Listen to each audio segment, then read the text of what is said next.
তোমরা যারা ক্যালকাটা ইউনিভার্সিটির আন্ডারে প্রথম সেমিস্টারের ছাত্রছাত্রী আছো, অর্থাৎ নতুন কলেজে অ্যাডমিশন নিয়েছো এবং ইতিহাস সাবজেক্টে অনার্স আছে, তোমাদের জন্য আজকের ক্লাস খুবই গুরুত্বপূর্ণ।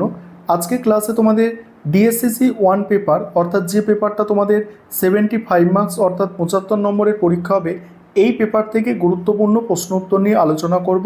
20 নম্বরের প্রশ্ন উত্তর। তোমরা জানো 3টে 20 নম্বর, 3টে 5 নম্বরের প্রশ্ন অ্যান্সার করতে হবে এই ডিএসসিসি 1 পেপার থেকে, যে পেপারের নাম হচ্ছে history of India from the earliest time to 300 BC, অর্থাৎ একদম প্রাচীন যুগ থেকে 300 খ্রিস্টপূর্বাব্দ পর্যন্ত। আজকে ক্লাসের প্রথম প্রশ্ন, যে প্রশ্ন 2024 সালে পরীক্ষায় একবার এসেছে, মোস্ট ইম্পর্টেন্ট প্রশ্নটা হচ্ছে সমসাময়িক অন্যান্য সভ্যতাগুলির তুলনামূলক আলোচনার ভিত্তিতে হরপ্পা সভ্যতার নগর কাঠামোর মূল বৈশিষ্ট্যগুলি আলোচনা করো। বা প্রশ্নটা ঘুরিয়ে আসতে পারে হরপ্পা সভ্যতার নগর পরিকল্পনা লেখো। কিভাবে প্রশ্নের উত্তর গুছিয়ে লিখবে অনার্সের জন্য দেখে নাও। প্রথমেই তোমাদের ইন্ট্রোডাকশন অর্থাৎ ভূমিকা। প্রাচীন বিশ্বের ব্রোঞ্জ যুগীয় সভ্যতাগুলির মধ্যে অন্যতম শ্রেষ্ঠ ও বিস্তৃত ছিল সিন্ধু বা হরপ্পা সভ্যতা।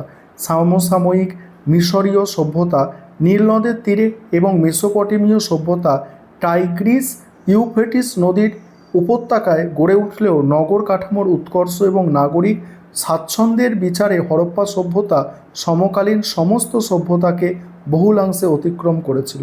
বিশিষ্ট প্রাচীন ভারত তত্ত্ববিদ ঐতিহাসিক রামশরণ শর্মা এই প্রসঙ্গে মন্তব্য করেছেন, হরপ্পা সভ্যতার সবচেয়ে উল্লেখযোগ্য বৈশিষ্ট্য হল এর সুশৃঙ্খল নগর পরিকল্পনা, উন্নত নাগরিক জীবন, যা সমসাময়িক অন্য কোনো সভ্যতায় বিরল।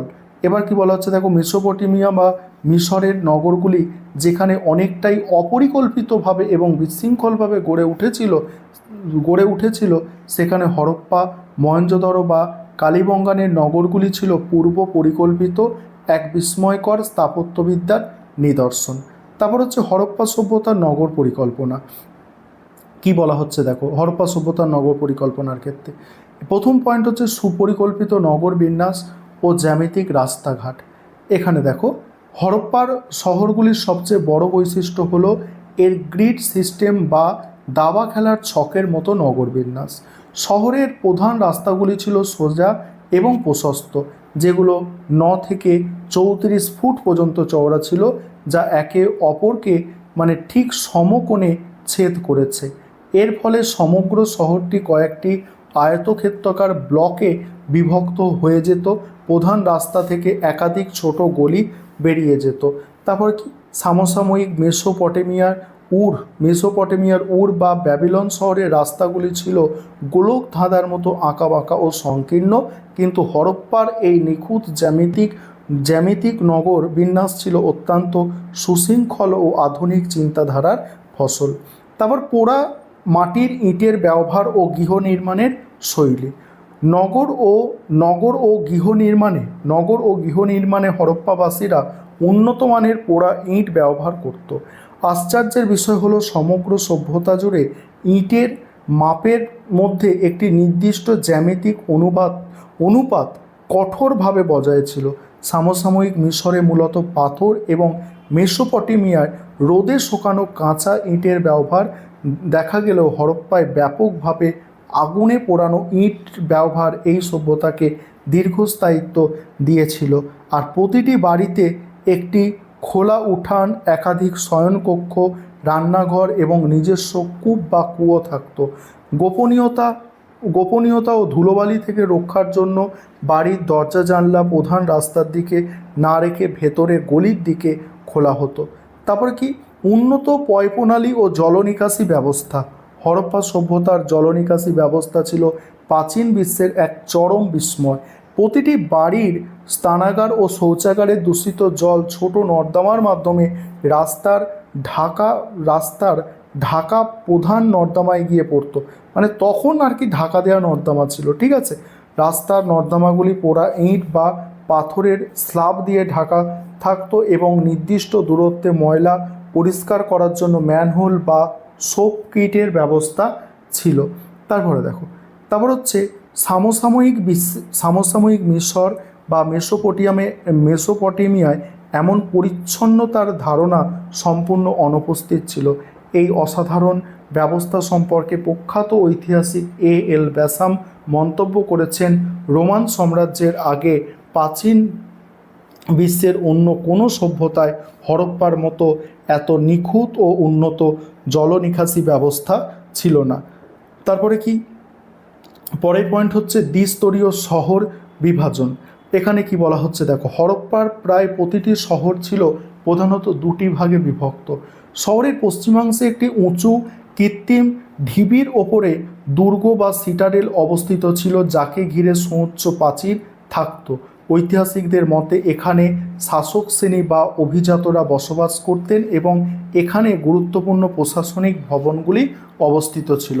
অন্যদিকে পূর্বাংশে ছিল অপেক্ষাকৃত নিচু সাধারণ নগর এলাকা, যেখানে ব্যবসায়ী, কারিগর ও সাধারণ মানুষরা বসবাস করতেন। এই সুস্পষ্ট বিভাজন সমকালীন সমাজের আর্থসামাজিক শ্রেণীবিন্যাসকে ইঙ্গিত করে। তারপরে কি বলা হচ্ছে দেখো, বৃহৎ স্নানাগার ও শস্যাগার। মহেঞ্জোদারোয় আবিষ্কৃত বৃহৎ স্নানাগার ছিল একটি অসাধারণ ধর্মনিরপেক্ষতার স্থাপত্য।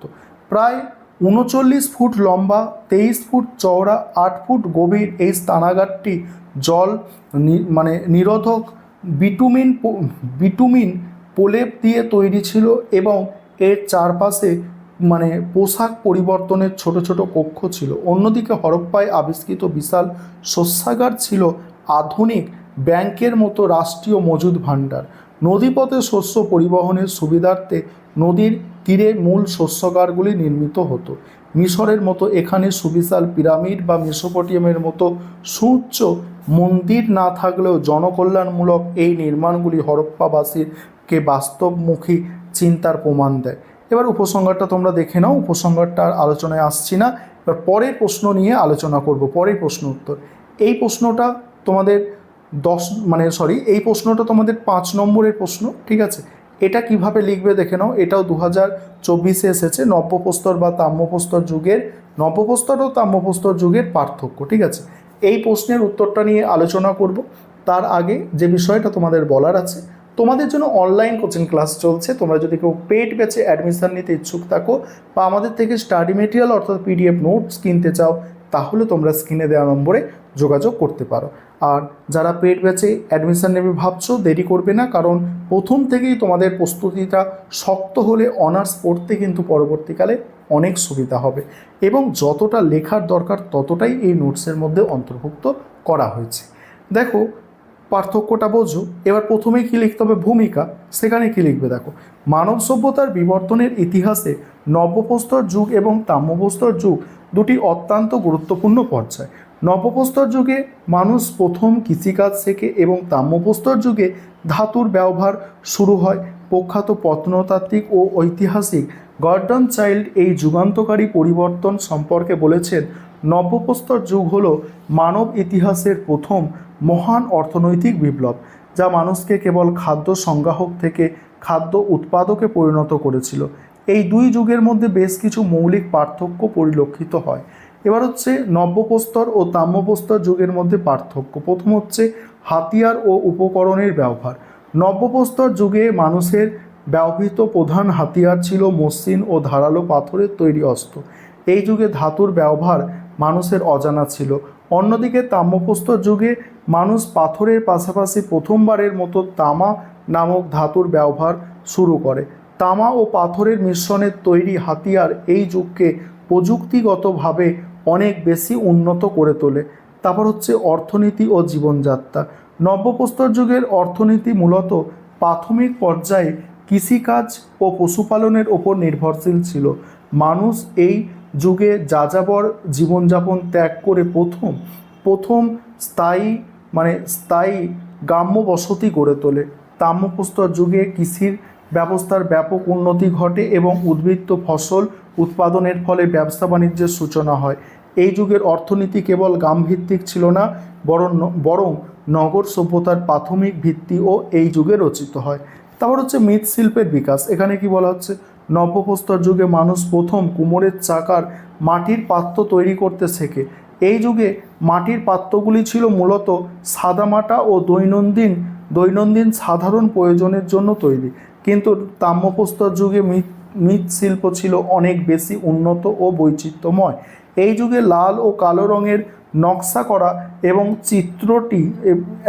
এবং চিত্রিত মাটির পাত্রের বহুল ব্যবহার দেখা যায়। তারপর হচ্ছে সমাজ কাঠামো ও স্তরবিন্যাস। নব্যপ্রস্তর যুগের সমাজ ছিল তুলনামূলকভাবে সরল এবং সমতাভিত্তিক।